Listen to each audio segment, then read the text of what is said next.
and welcome to the latest segment of A-State Sports Take. I'm Tristan Harlan, and I'm joined by my guests, Cooper Melder and Dalton Adams. And our topic for this segment is, should relocated teams be allowed to keep their assets, or should they stay with that city? So, guys, let's go ahead and dive right in, shall we? Okay. So, we all heard the latest controversy with the Houston Texans, wanting to keep the assets of the Houston Oilers. So, I want to propose the question to you guys is, what do you think about it?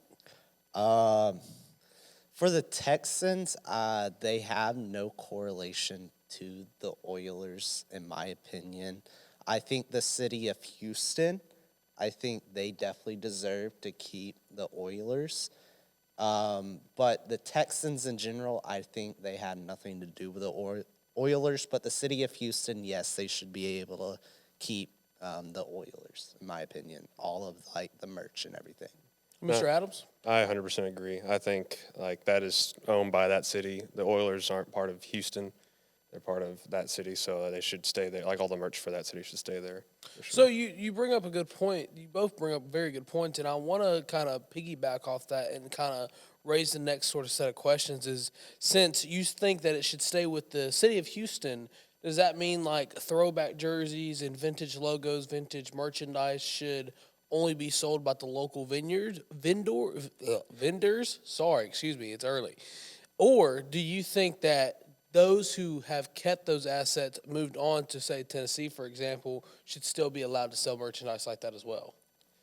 I think it's stuck to the area because that really is more of a local thing. I feel like that team was there and that was them at the time. The Oilers was who they were, and so I really think it locks it into that city more than just the team.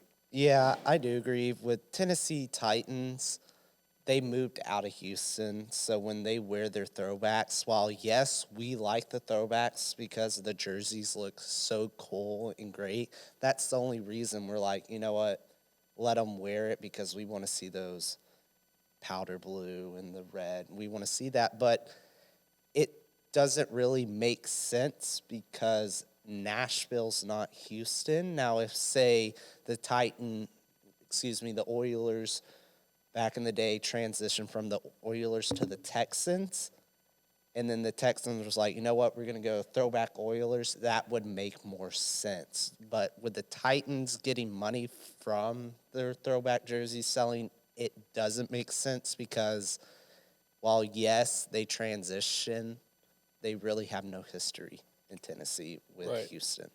Right. And, speaking of Tennessee, switching focal points to the NBA, the Grizzlies moving from Vancouver to Memphis, one of my favorite teams.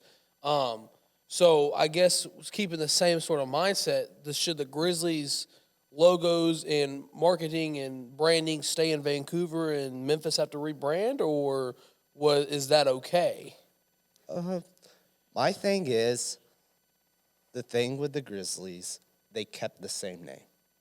I feel like they can use the old throwback. Yes, they're not in Vancouver, but they're not having, correct me if I'm wrong, but it doesn't say Vancouver on the court, does it? Or Vancouver? No, not on the court. It says it on the jersey, but it doesn't say it on the court. Okay, so I feel like yes, because they kept the same logo, they kept the same team, and it's kind of like Oklahoma City Thunder, they completely rebranded, so you don't see them having throwback Supersonics jerseys. You know?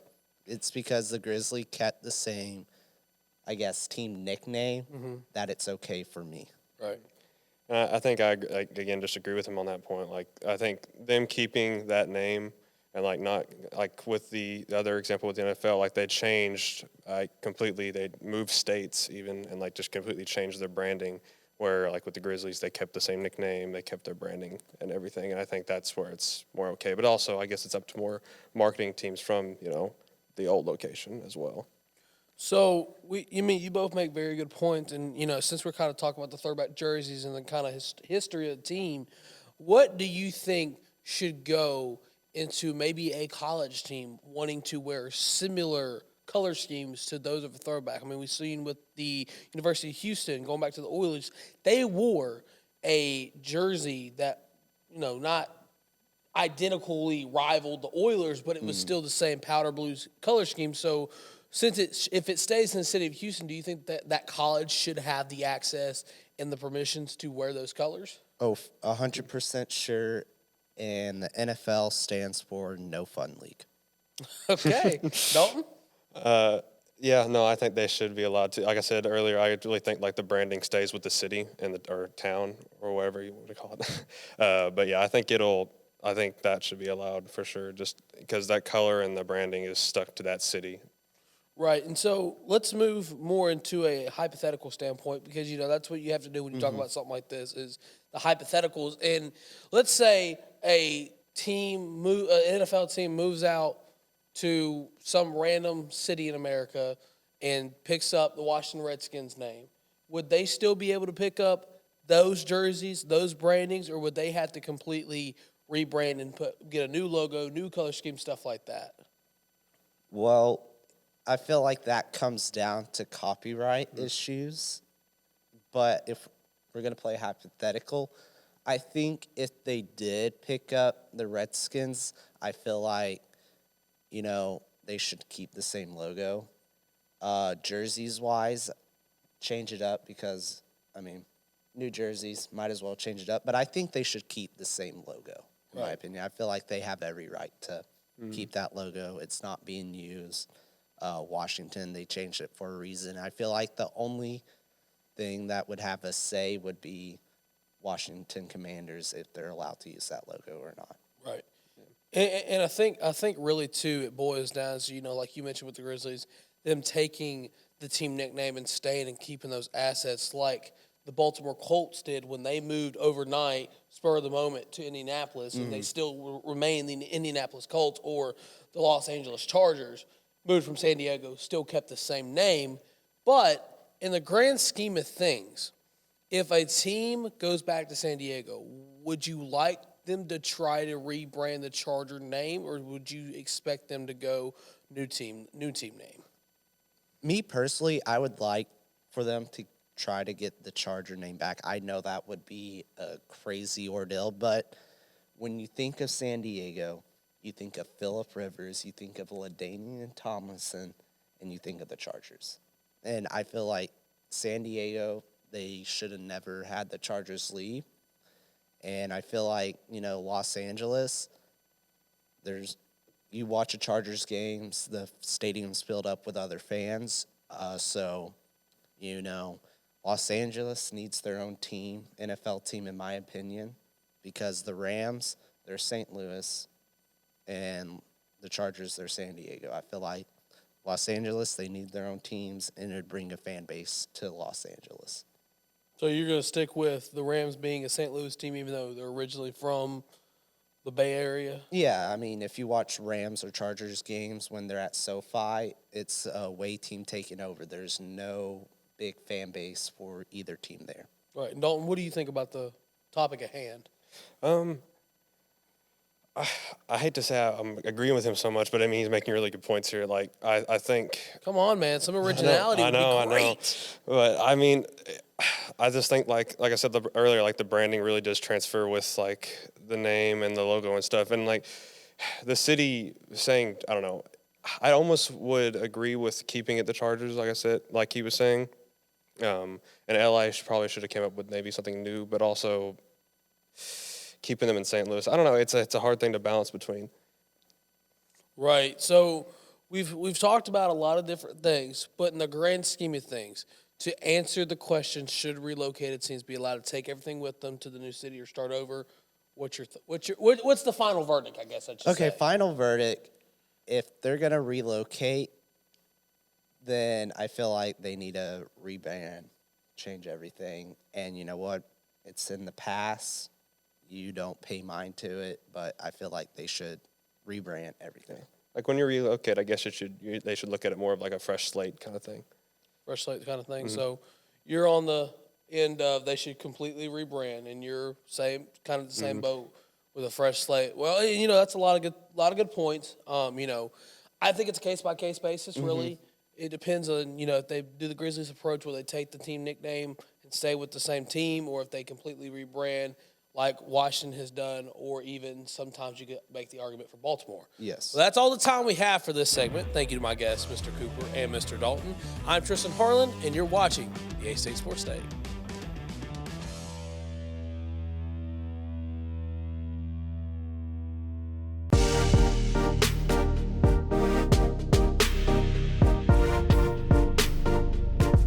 ASU-TV, shows like Red Wolf Roundtable, ASU-TV News, Westside Football, and more. Gain real-life experience while doing what you love. Get involved with ASU-TV today.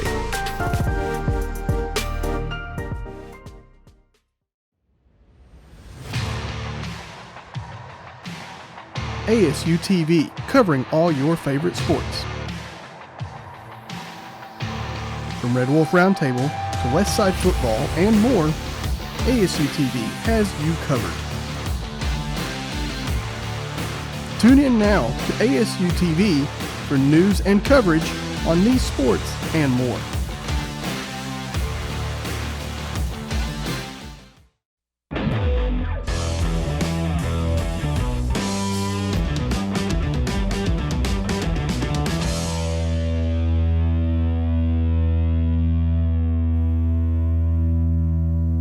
Hello and welcome to this latest segment of A-State Sports Take.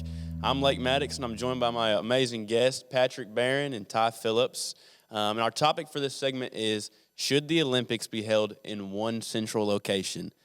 Okay, so obviously there's a lot of debate on this topic here. Do you guys have like do y'all have a standing on this that y'all are very passionate about? Like Patrick, I know you mentioned before we got into this show that maybe there should be, several locations. You felt pretty strongly on that. Yeah, I personally think that it should be in many different locations because it's mainly about like a promotion of track and field or different sports like winter sports and summer sports. So I think it should be in many different places because it's very often people don't know the sports. People need to see them in person. Sometimes like people don't know what's going on in the Olympics. So when they ran the Olympics, for example, in Brazil, 2016, so people had the opportunity to see it in person. Right. Yeah. Ty, you have anything on that? Yeah, I mean, so when I first came in here, I was like pretty like, I think it needs to be one general location. But then like, if you spend some time just thinking about it, you can like kind of think that might not work. It is the Olympics.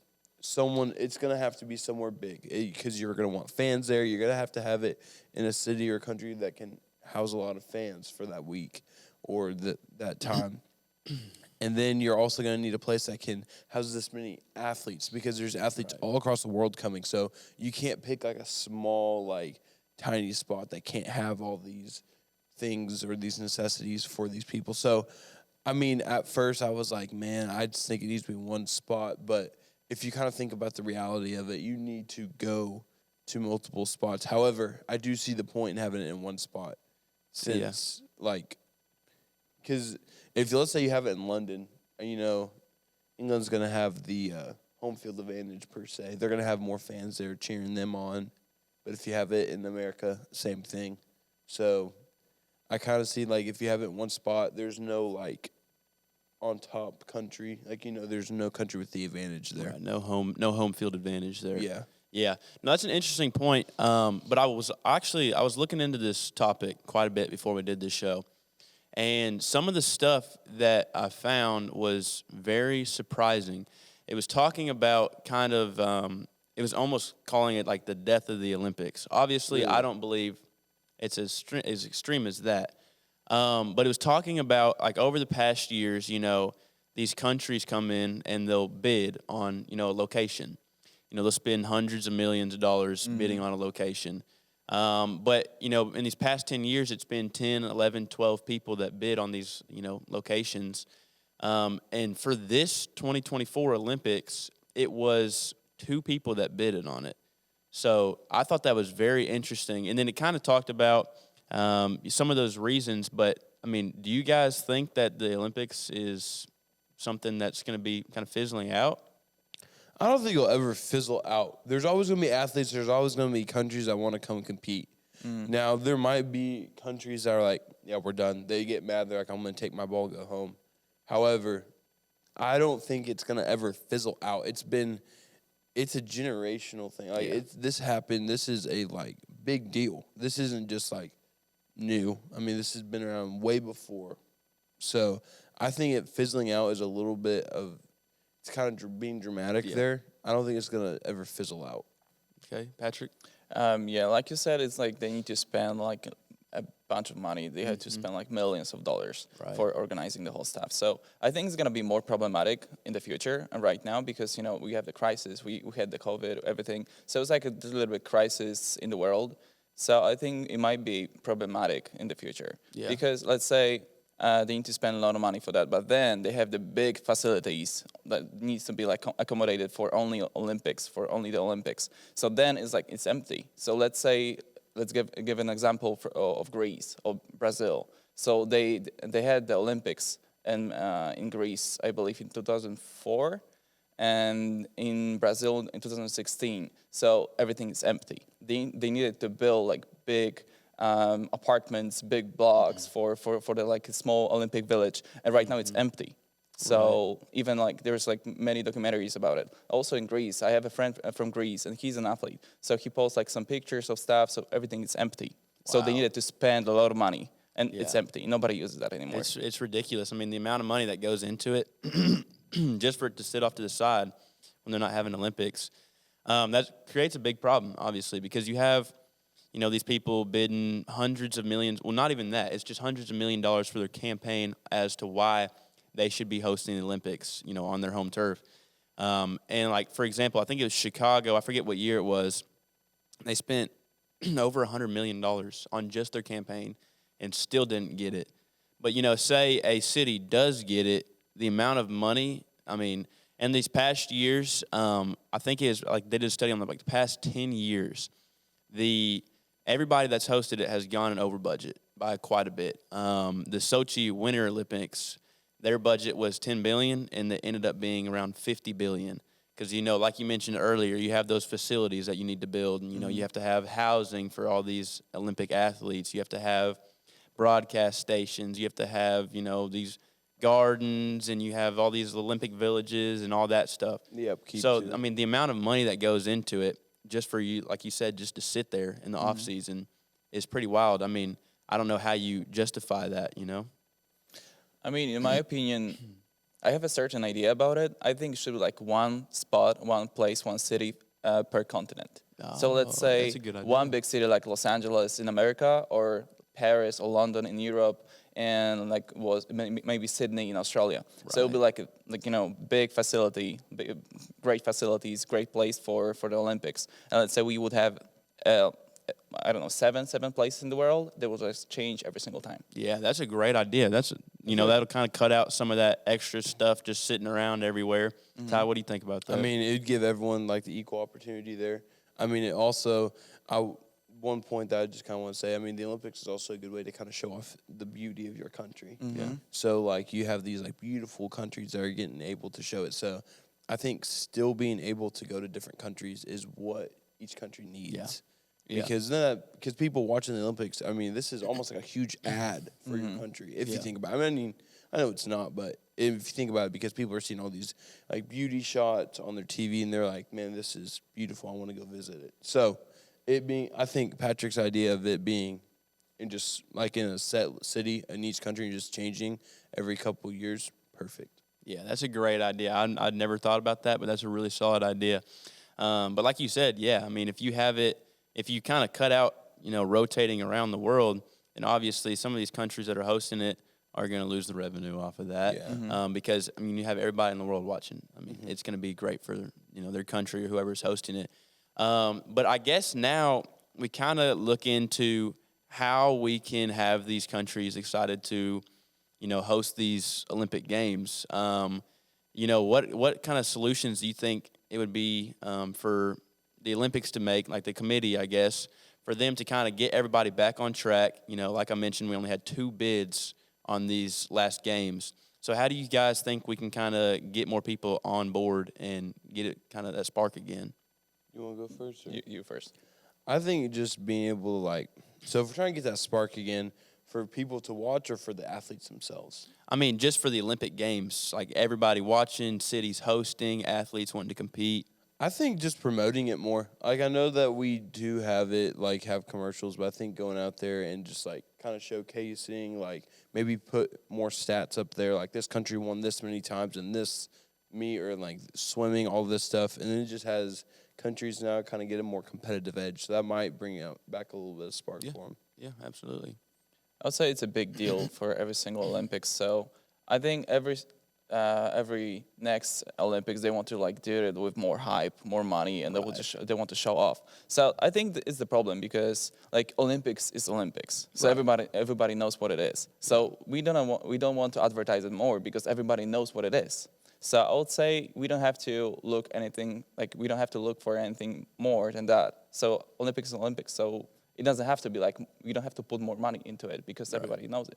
Absolutely. Yeah, I mean, it's kind of, you can't really make in my opinion, you can't really make that competitive of a sport any more competitive. You know, all these countries already have so much to prove. You know, they want to come out there, they want to be the best country.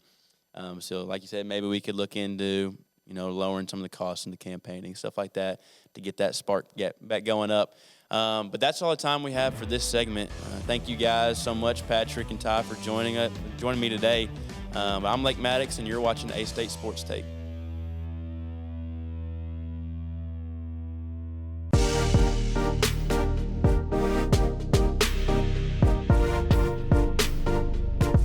ASU-TV, shows like Red Wolf Roundtable, ASU-TV News, Westside Football, and more.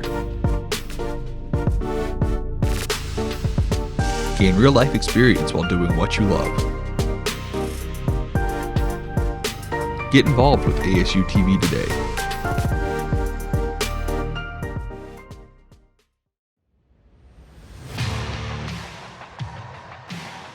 ASU-TV, covering all your favorite sports. From Red Wolf Roundtable to Westside Football and more, ASU-TV has you covered. Tune in now to ASU-TV for news and coverage on these sports and more.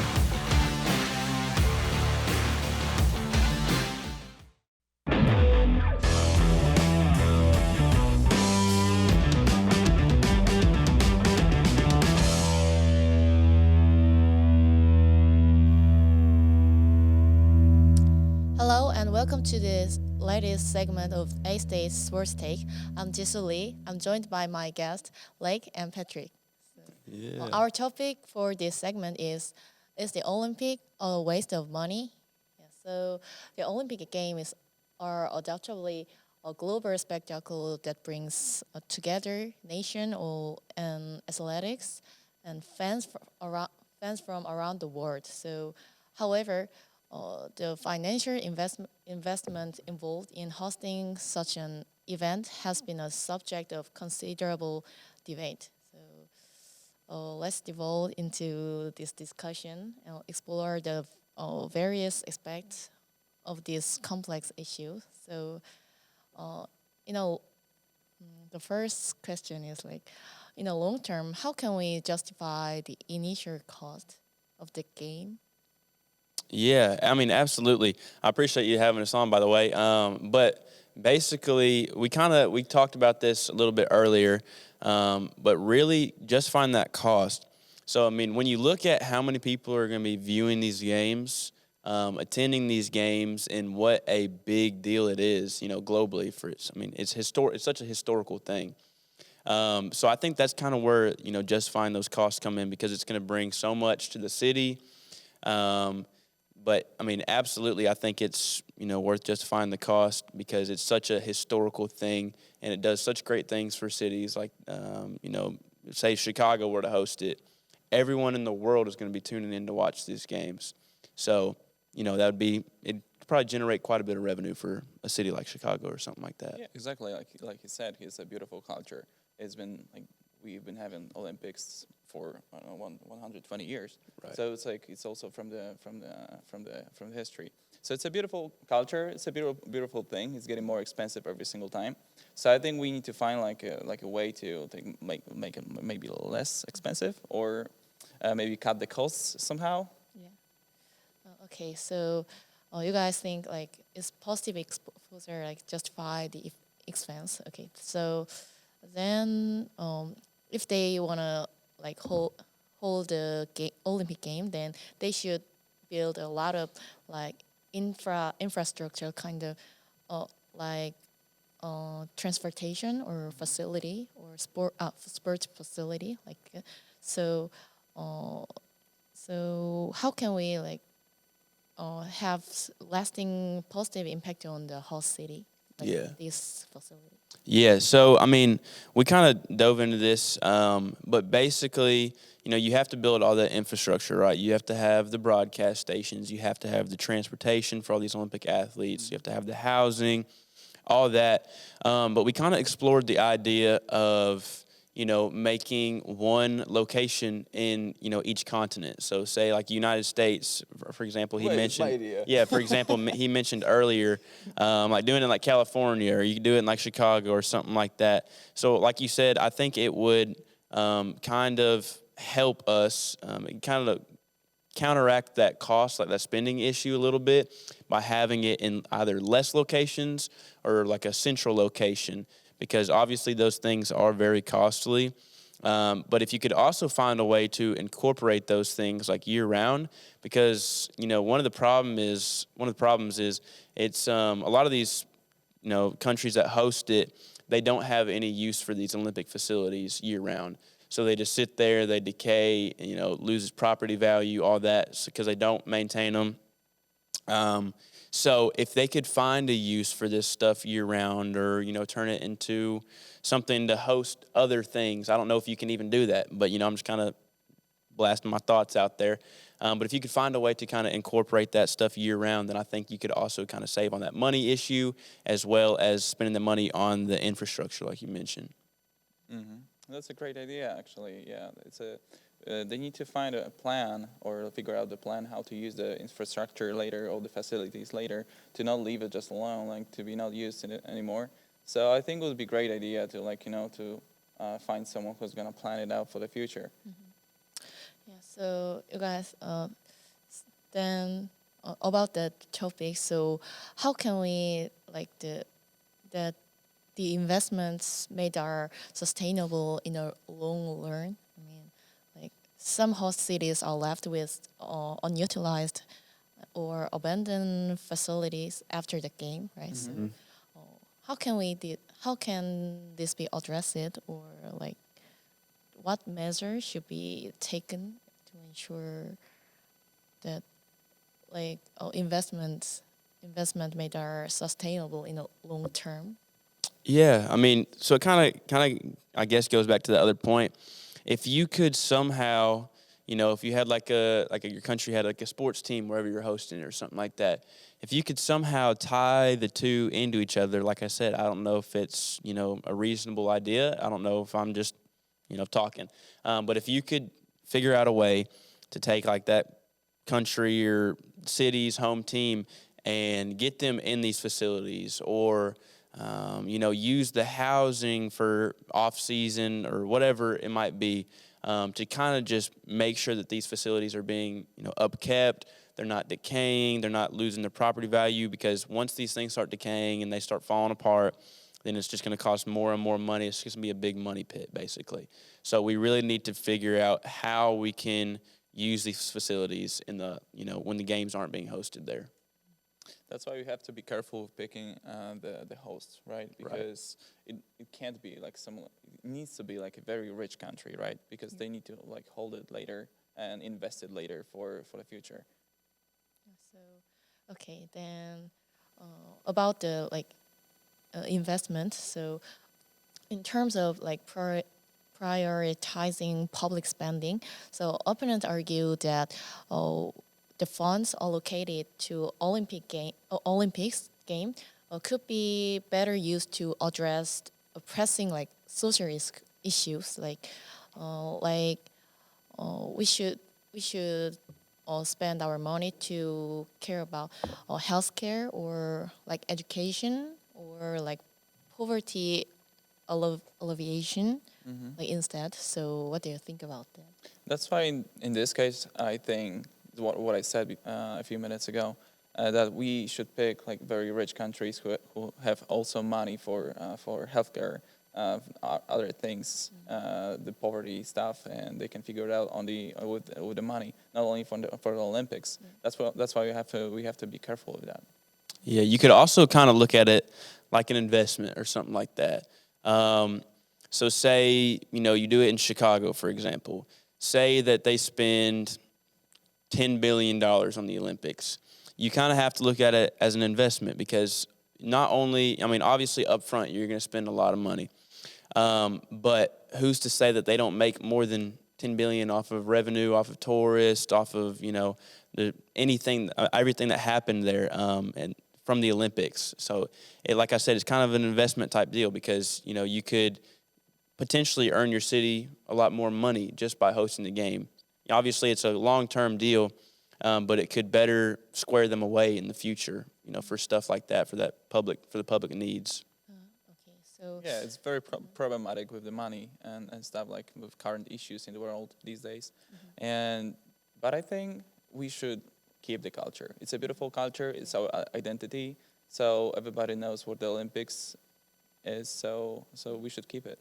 yeah, I think so. So the Olympic often serve as like platform to show up or showcase a city or country on the global stage. So how does believe hosting the game enhance the national image, and do you think this positive exposure justifies the expense?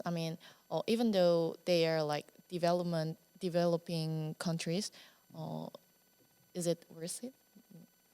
I think it kind of just depends on, on where you are, because obviously if you're already in in a financial crisis per se, like say it's a country or a city or something like that that's already not in a good financial state, then it might be a little bit harder to justify that. So it's probably not a good idea. Right, exactly. So it might be a little bit harder to justify that because they don't have the funds to put up for like a long-term deal. Yeah, right. So That's why I think we should use the existing facilities already to Right. renew it just Yeah, a little bit absolutely. and use the same ones we used before. yeah, okay. So that's all the time we have for this segment. So thank you for my guests like and Patrick. I'm Jisoo Lee, and you are watching an A-State Sports Take.